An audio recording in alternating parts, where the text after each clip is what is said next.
Welcome to Collaborative Growth, where inspired seekers gather to unlock wisdom, grow in every area of life, and become architects of their own extraordinary story. Good morning, beautiful people. How are you this morning? So I wanted to set us up in a different space today because this is a friend conversation. This is my beautiful friend, Jamie DeShare. And Jamie and I have been friends for, I don't know, like 20 years. Yeah, it's got to be. And so we're here this morning to talk about, I decided to call it the adventure that, the life adventure that Jamie didn't choose. Yeah. That's it. And so, thank you, Jamie, for coming on and sharing your story with us. And thanks for having me. Thanks for asking. I feel honored. oh, well, I'm honored that you came and that you want to share your story with folks. So let's just jump right in. Tell us your story. So I was diagnosed with hormone negative, HER2 positive breast cancer in April. And leading up to that, my body definitely was giving me signs that something was wrong.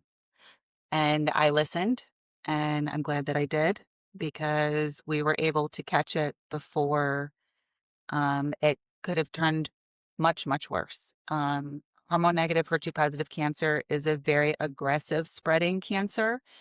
So I was lucky to have caught it when I did. And I guess leading up to the diagnosis, I turned 40 in October, and my diagnosis was that following April. And I had hit a lot of life goals that I had wanted to achieve by 40. And I was really excited about that. And I was in probably some of the best shape of my life, feeling the best I have about myself. Like I felt like entering my 40s was going to be like this exciting new chapter where I was looking my best, feeling my best, doing my best, succeeding, all the things. And I had a little like something was off. And I didn't quite know what that was. And I thought, maybe I need to change my diet. Maybe my thyroid medication is off. Maybe I need an adjustment on, XYZ, whatever. I've always been a really health conscious person and a very self aware human. So I've always paid attention to those small signals, but I certainly didn't think it was cancer. I thought it was something else. And, I had kept expressing, like, leading up to the diagnosis, like, I don't feel right. Something's wrong. I need to talk to my doctor about this, or I should, look further into this, or I need to read a little bit more. Now I'm going to talk to my trainer, or I'm going to, like, all these things, like, about just wondering what felt off. And I was going for thermography because I was 40, and, you're supposed to get a mammogram, and I didn't have any family history. Excuse me. So I thought getting a mammogram was unnecessary radiation, and I'll go and do thermography. And the thermography report showed some circulation that maybe shouldn't be as active as it was. And my sister is a nurse practitioner, and I told her about it, and she was like, the heck, you aren't getting a mammogram. You're getting a mammogram. And I listened, and I begrudgingly went. And there it was. And they wanted to put me in for a biopsy. I went alone to the mammogram because I didn't think it was anything. It's a mammogram, right? Yeah, like, and what I saw on the thermography, I just thought, oh, it's a cyst. I have cysts in other places of my body. Like, it's a cyst, no big deal, whatever. I'll just go make sure it's a cyst. And at the mammogram, they scheduled a biopsy. And I was just like in the room, like, no. And then my sister stepped in and said, you are not going to this place for your biopsy. You are going to Roswell. And I'm like, that's a little excessive, but okay, let's go. And it unfolded fairly quickly, but in the weeks leading up to the proper diagnosis, I had gone through phases of acceptance, like this is why my body didn't feel right. Mhm. And I I believe that this is cancer, and holy crap, it's cancer. Mhm. And my husband and my sister were the only two people that knew. And they said, let's not jump ahead. And I'm like, nope, I know that this is it. My body has been telling me something's wrong, and here I am. So before I got the diagnosis, Mhm. when they actually said it is cancer, I was like, I know. It wasn't this like jaw dropping slap in the face moment. It was this weird, calm acceptance of, I know. Yeah. It's interesting because you're not the only person that I've heard that from. And, from other cancer patients that that I see, it's been, it's like, I knew. So, we talked about the knowing that it, excuse me, that it was going to happen and that kind of thing. What other kinds of emotions and thoughts were coming up for you at that point? It was, it was acceptance. Mhm. It was like, I understood the assignment. Like Mhm. I put my blinders on immediately and said, this is what I have to do. I dropped work, I dropped everything else, and with no hesitation. Mhm. And I just said, I have to take care of this. And I put my blinders on and I just did what I needed to do. Yeah. So, what would you think were the biggest challenges that you faced? I mean, not just physical, but emotional, spiritual, all the things. Um, emotionally, emotionally was delayed. I was very scared, and that fear came out. I've never really been scared Hmm. before. I'm not scared of anything. I mean, Right. I'm not, I've done a lot of extreme things in my life, and I don't Yeah. have fear associated with that's an emotion that is completely, is that an emotion? Fear.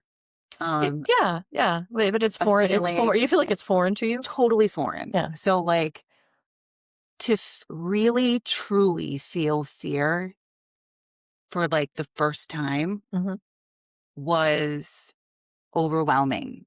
And the fear of if I eat the wrong thing, if I am around the wrong thing, it could make my cancer spread, it could make my cancer grow, if I think incorrectly, I could cause stress for my body, and then that would cause the cancer to grow. In my mind, the fear was driving so much that I didn't have time to like grieve my situation. Mhm. And,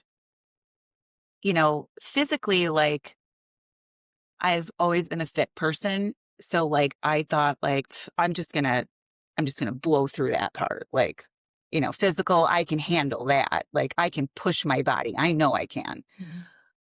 Emotionally, after the fear subsided, I went through like, like the stages of grief, if you Oh, will. okay. Like The old Elizabeth Kubler-Ross. yes, Yeah. yeah, like where I was like, I was angry and then I Mhm. was sad and then I was, like in denial. And I went through all of those different, and it depended on the day. Of course. And one day I could feel 10 different things. Mhm. And some days I felt nothing. It was a roller coaster of emotion, but fear was the front cart on the roller coaster. It was driving the bus, huh? It was, Yeah. yeah. Um, so at that point, did you have the thoughts of, just giving up and saying the heck with it all? And No, um, I I had moments where my body wanted to give up, Mm-hmm. but my mind would not. And that caused a lot of conflict where my body was like, no, I can't do that. And my mind was like, the frig you can, Mm-hmm. you're gonna do it. And I think that that was good that my mind was challenging my body, but then also it's very conflicting when you're healing and you're resting. And, Mm-hmm. so there's a lot of back and forth with that too. Yeah. I mean, do you think when you say you would, conflict when you're healing and resting, and you're trying to say, you really should get up and go do that, Yeah. and your body's like, yeah, no, I'm not doing that. Yes. Yeah. Yeah. That was 25 times a day for me during chemotherapy. It was, the surgery was a breeze. Yeah. The surgery was not a breeze, but Understood. Right. to me, it was all physical. Right. So I could do the things that I needed to do. It was very clear, step 1, 2, 3, 4, do the things to get better, to recover. Mm-hmm. Whereas treatment was such a mind game that it wasn't as clear of a recovery Mm-hmm. or as surgery was. Surgery is very black and white. You can and cannot do this. Treatment is well, you want to push yourself, but you don't want to push yourself. Well, you want to do this, but you still need rest. There's too much gray area in treatment. So Mhm. chemo was to me much, much harder than the surgery. Whereas I think a lot of people are crippled by surgery and couldn't, it was reversed for me. Yeah. So Yeah. Yeah, well, I mean, you talk about the surgery, and if you don't mind talking about it a little bit, but I mean, it is a physical change. It's a body change, right? Yeah. And it's a body change, and it's a mental change that goes along with that. And how did you navigate all that? surgery was easy because to me, I felt that my breasts had betrayed me. Mhm. My body betrayed me. And I was like, get them off. I'm done with them. Mhm. From the diagnosis to the surgery was about a month. And I didn't even want to look at myself in the mirror. I was mad at my body. I'm like, I'm so good to you, body. I feed you all the things. I exercise you. I'm so good to my body. Mhm. And I was angry. I was angry at my boobs. I was like, I'm freaking mad at you. So at the surgery, when I got the double mastectomy, I was relieved. After the surgery was over, I was like, ugh, that's off of me. Thank God. Mhm. I couldn't get them off of me fast enough. I didn't have the they took your breasts away, you feel like less of a woman feeling. Mhm. I felt liberated. I felt like I took charge and I got this cancer out of my body, and I took the vessel away for Mhm. what, brought the cancer to me. It's- So, it was a little bit of a different reaction, I think. I think so. Yeah, I would have to agree with you on that. Yeah. It's, completely different reaction, because a lot of people, go through that. My body is now forever changed, Right. and I'm not who I was, or Yeah. society looks at us as like, oh, well, that makes you a woman. That doesn't. Yeah. That is not what makes you a woman. Yeah. Yeah. I was more upset, physically over my hair loss and Mhm. my Mhm. skin and all of that other stuff than I was over losing my breasts. But I mean, later, after reconstructive and stuff, obviously I want to feel good about myself, and Right. this makes you not feel good about yourself. So, there is a part that is played with, reconstruction in that, Mhm. but the mastectomy, I felt liberated. Oh, that's good. That's good. I mean, I like to hear things like that. I like to hear that people are, Yeah. clearly accepting what's going on. Pardon me. Do you feel like there was a point where you sort of got this, and maybe the surgery was like a breakthrough for you? So I felt like I didn't feel like my surgery was my breakthrough because chemo was lingering. Mm-hmm. And for me, chemo was like walking to a guillotine. And my perfect holistic organic body that I have been doing everything right Mhm. for was about to put the thing in that I had worked so hard my whole entire life to avoid. Mhm. Um, I think like that was probably the hardest. The first chemo day was the absolute hardest. Mhm. But my breakthrough, I feel like, was more spiritual. Um, I had a moment, I haven't really told anybody this, but I had a moment during chemo where I felt, I was lost. I felt like I couldn't I couldn't find my guide. I couldn't find my light. I couldn't find my, I was in a hard, dark Mhm. space.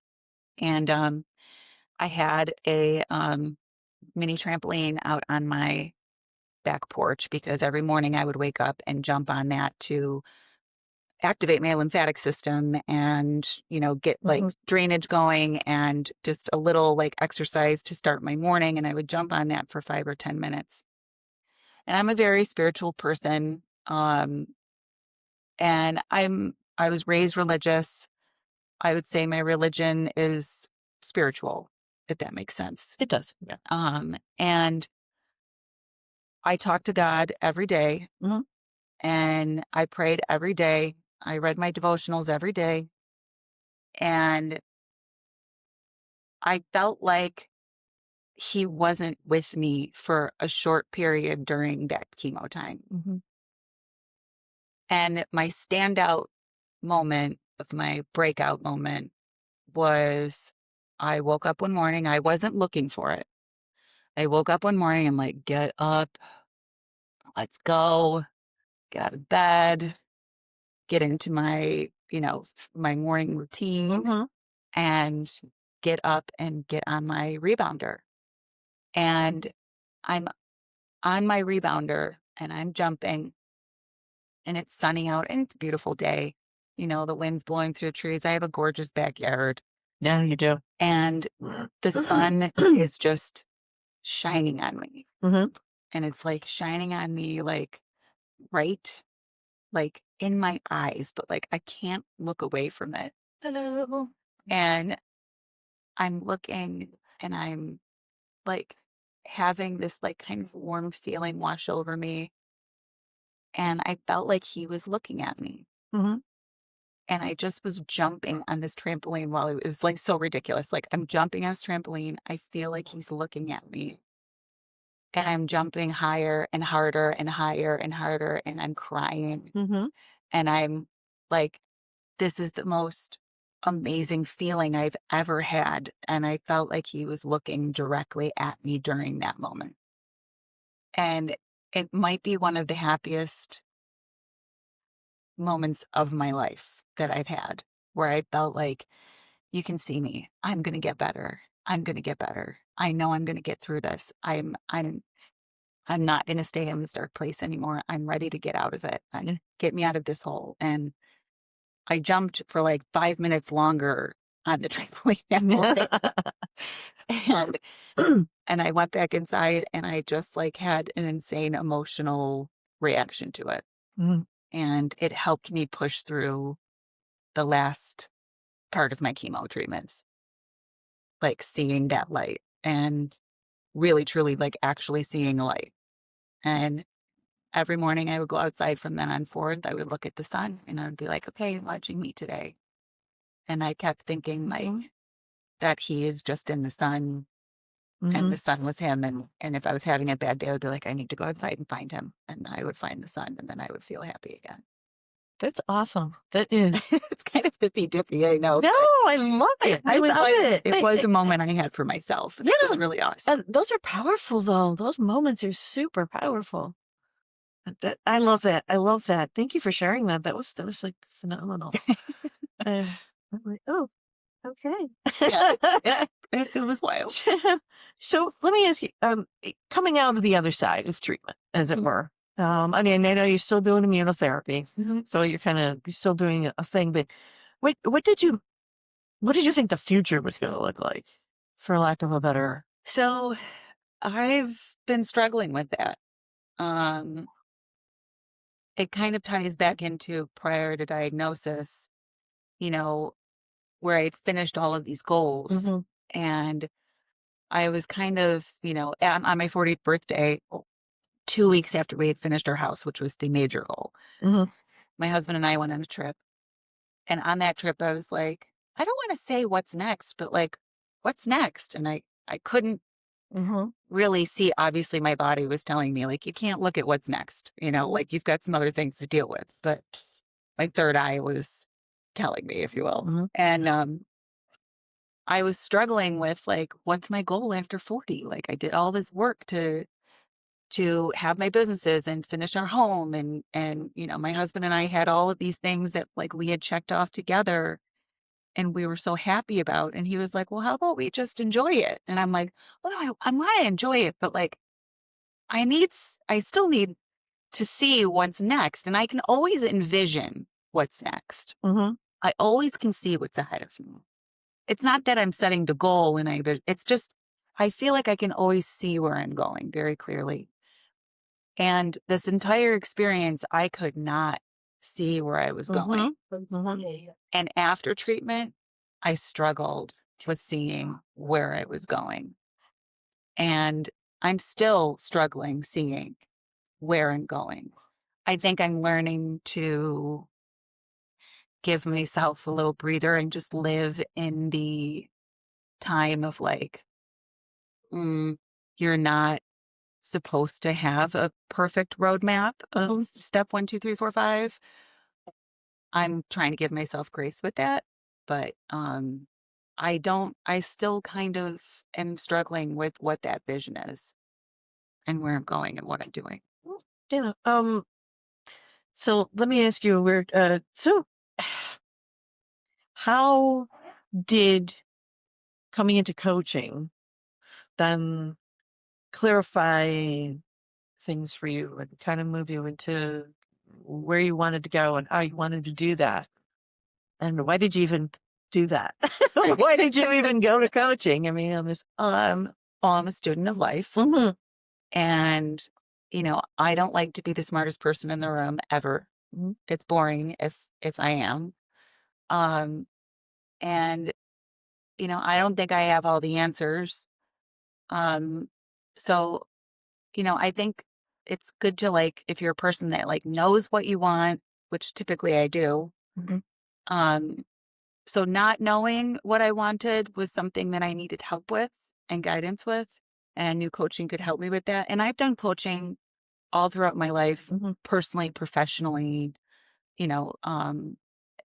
so I'm not scared to, like, jump into something like that. And it felt natural for me to seek that out during this. But I feel like coaching, especially when you're dealing with chemo brain,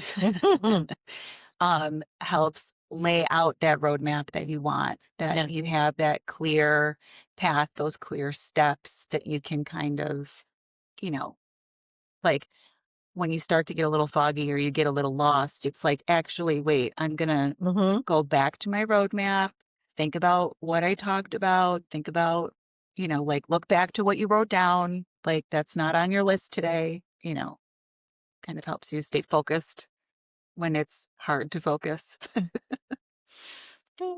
So now here's the thing. I for some reason, and I don't know what it is, but I'm looking at it and I'm like, what? The words "new normal," Ooh. they don't feel right to me. They don't resonate with me. I don't know if they resonate with you. They do. I mean, a lot of people are like, okay, here's my new normal. What? How would you describe that? Because it's just. I mean, is it normal? What's normal? So, I mean, I don't know. I like to say normal is my life before cancer. Okay. I was getting mad when people were saying, like, oh, time to get back to normal. You're going to get back to normal. All this is over. You'll be back to normal soon. Yeah. And it's like, that's not normal anymore. That's my pre-cancer life. My post-cancer life is not normal. Mhm. And to like assume that you would just go back to normality after an insanely freaking traumatic experience. Mhm. It's traumatic. Yeah. I think it's like rude to like say that. Like, Yeah. my husband said that, maybe normal's not the right term. Yeah. And it's like, no, it's not. And we started saying like for ourselves, because we were saying to ourselves like normal, like when we were in conversation, and then we would kind of look at each other like perplexed, like normal, that's Yeah. not normal. Is this normal? Are we getting back to normal? What is normal? And we both decided we did not like that word Yeah. anymore. Yeah. So Sean's like, we should say like in this chapter, Mhm. or this is a part of our book. Mhm. And in this chapter of the book, Mhm. it's this. So instead of saying we're getting back to normal, we're saying we're starting a new chapter. Mhm. What does the next chapter look Right. like? What is that? Right. Yeah, because that always just felt bizarre to me, Yeah. because then you start saying what's normal. Yeah. And Normal is comfortable. well, normal is comfortable and okay, but great things happen outside the comfort zone kind of Mhm. thing. So you're saying, well, all right, then I'm just gonna go about this pace of Yeah. whatever it is. But yeah, I like that. I definitely like the next chapter thing. And that's something I tend to use, but I wasn't quite sure what most people want to hear, because people go, I have to get used to my new normal. I have to get, or you have to get used to your new normal, or this is your new reality. I'm like, is it? Is it? Is Right. it though? Right. Because it's like realities, you create your reality. Yeah. Perception is projection. This is how I feel about it. So this is what I'm seeing. This is what I'm putting out into the universe. Therefore, this is what I'm getting back. Right. And it just felt weird to me. So thank you for that. Yeah. Because I was like, somebody needs to come up with something that sounds different than that. But how do you find yourself staying connected to the vision of whatever it is you want to see next? I am an organized thinker. Mhm. So connection for me is having a plan, Mhm. which coaching helps with. And, I routine is important to me, you know, getting up in the morning, going to the gym, working out, um, making sure I'm meal prepped, eating my healthy food, reading my daily devotionals, being connected spiritually, taking time out of my day to pray or to talk to whoever I need to talk to up there. Mhm. Um, taking a minute, to like realize the moment that I'm in Mhm. and stop trying to rush forward, which I always have a tendency to do. Um, so, trying to stay grounded and keep my feet on the ground and be like, okay, let's not think too far ahead. Let's not think, let's not go over here just yet. Bring it back in. Stop. Keep your feet on the ground. Stay focused. I have a tendency to float off regularly. Understood. Yeah. So Clearly, well, I think that's that's yeah. good. How we can. Yes, I'm going to do this next, and Yeah. then I'm going to do. Yeah. Yeah. Yeah, no, it makes perfect sense. It makes perfect sense. So tell me, can you, if you can, paint me a little picture of what that next chapter looks like? So I think, this next chapter looks like acceptance, Mhm. continuing acceptance. Um, treatment's over, but it's not over.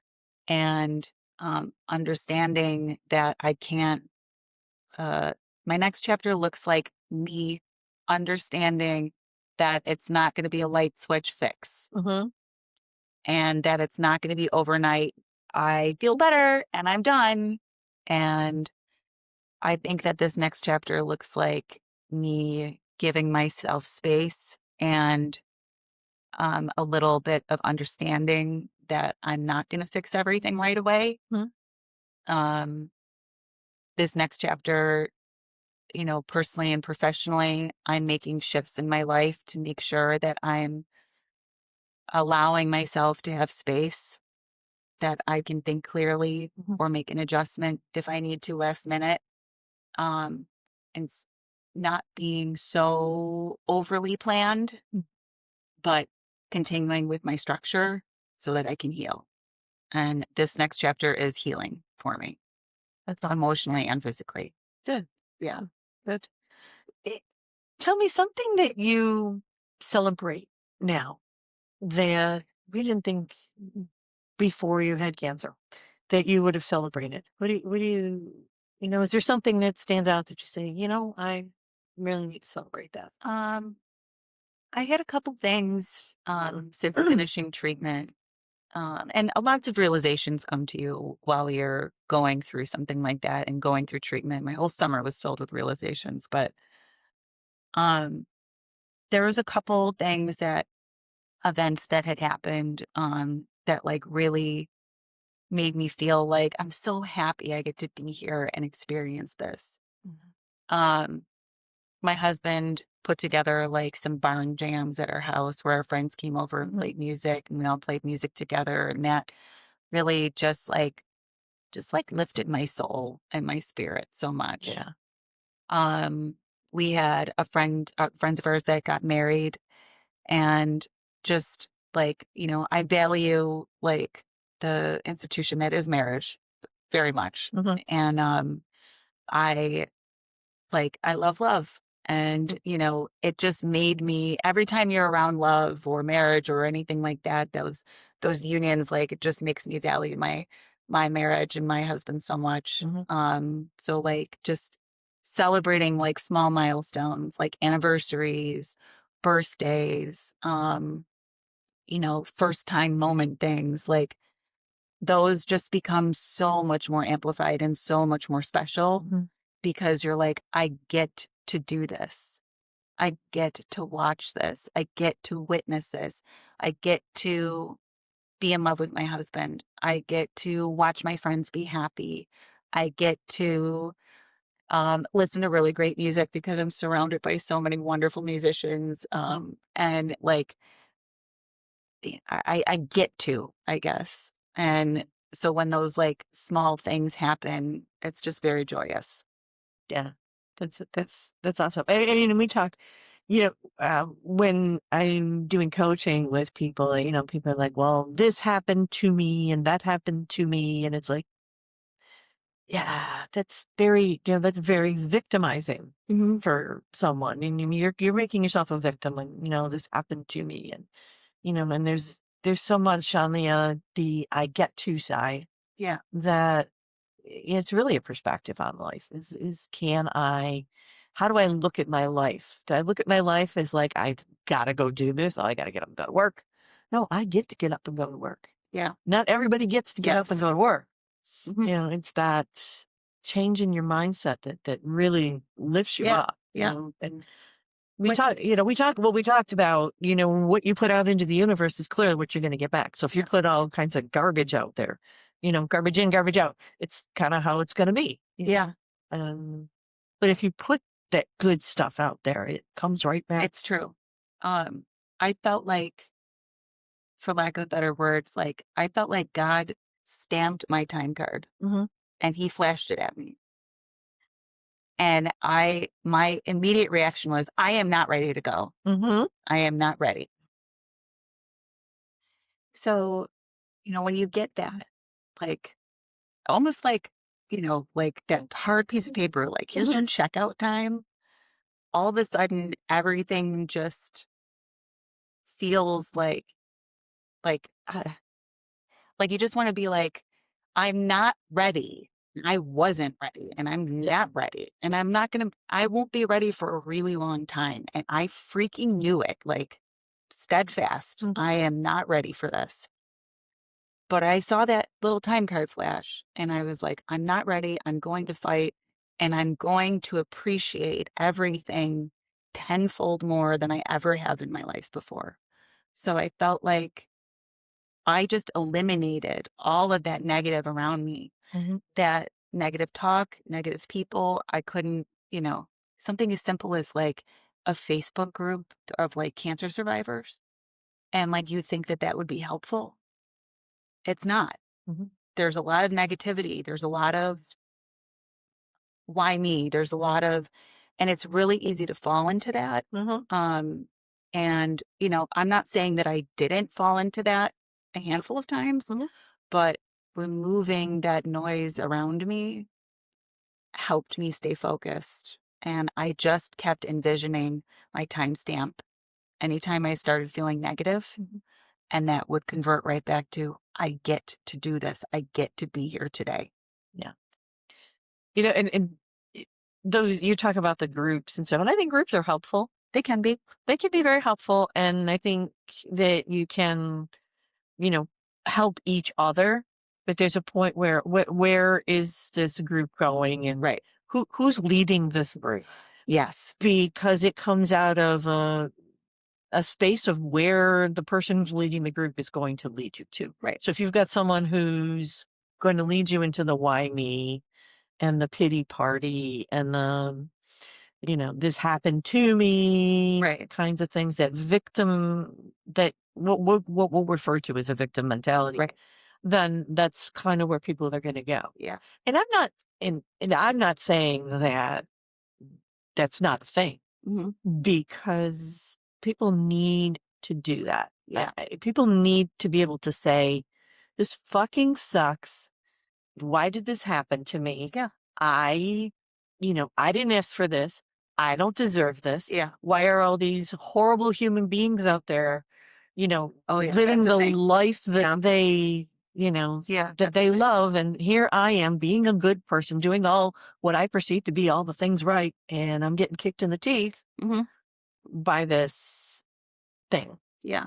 And we have that opportunity to feel that way. Hmm. And we're allowed to. I really believe we're allowed to. Yeah. And Those groups can be cyclical.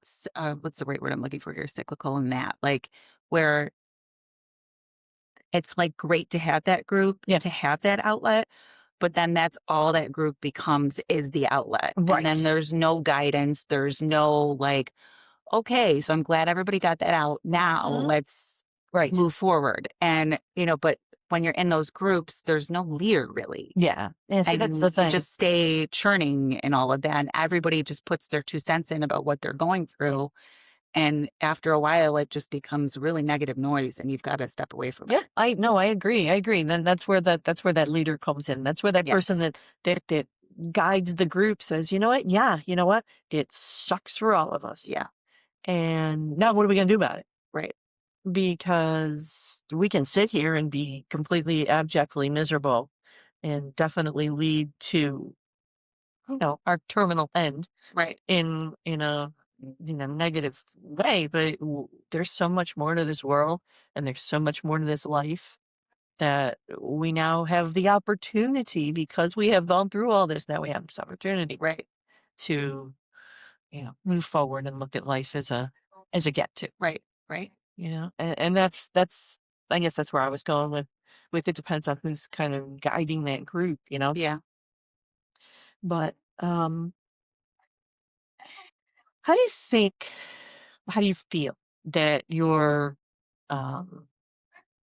journey that you didn't choose um really kind of shaped your understanding of yourself and your purpose and what's truly important for you? It really, um, I mean, I guess it validated a lot of things that I already practice Mhm. and amplified them. Um, I value my family above most everything in this world. Mhm. So, my family was there for me, and I could never explain the lengths that every single one of my family members went Mhm. to help me during this. But I feel like for me, it brought that to attention even more, Mhm. and helped me feel like a greater appreciation for the things that I have. And I think that it helps me, or I guess has shaped me into. I don't think that I wasn't a grateful person prior to this, Mhm. but I think that I've all of those, my senses have been amplified, if you will, because of this experience. My empathy has grown because of this experience. You know, my love has grown because of this experience. My awareness and my bullshit meter is much more amplified. Yeah, you're like, yeah, that's Yeah, like I get the spidey senses. yeah. You know. Yeah, I hear you. I love it. I love it. If you could give yourself a message. So to the Jamie who that before she heard the words you've got cancer, what would you tell her? I would tell her you're gonna get through it. Mm. I would tell her I would tell her it's gonna suck and you're gonna be in a lot of pain and just freaking get ready. Mm. And, you know, but I also think that I knew that. I don't know. I think my past self is just as aware as my future self, except future self is amplified. So, you know, I think future self would tell past self, you know what you've got ahead of you. It's going to hurt. It's going to suck, but you can do it. Cool. Yeah. Cool. So as I mean, I could sit here and talk. Clearly, we could sit here and talk for hours because it's happened. But if you could give a message to the folks that are listening to us today, what would that be? My message would be to listen to your body. Mhm. There is nothing that can speak louder to you. No physician, no professional, no, you know, specialist that knows your body better than you know your body. And, you know, being in tune, practice being in tune with your mind, with your body, with your organs, with your toes, with your fingers, with your eyes, like be in tune with what feels right and what doesn't feel right. And be in tune with the people that bring you joy. Be in tune with the people that don't. Be in tune with what makes you happy and what are you doing in that moment when you're happy and where are you and what is your surrounding when you're sad.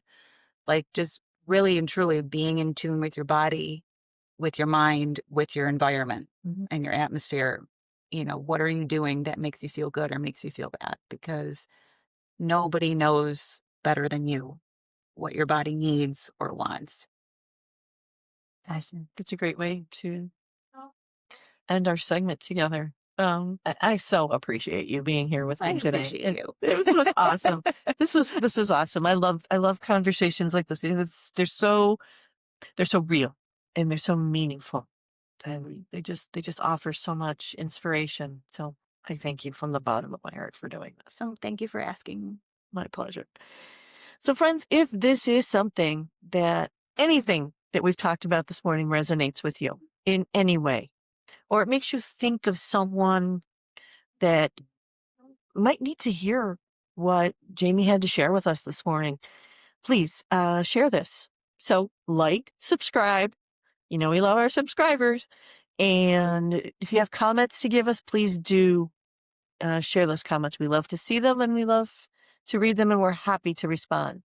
And if you've been listening, you know how to find us.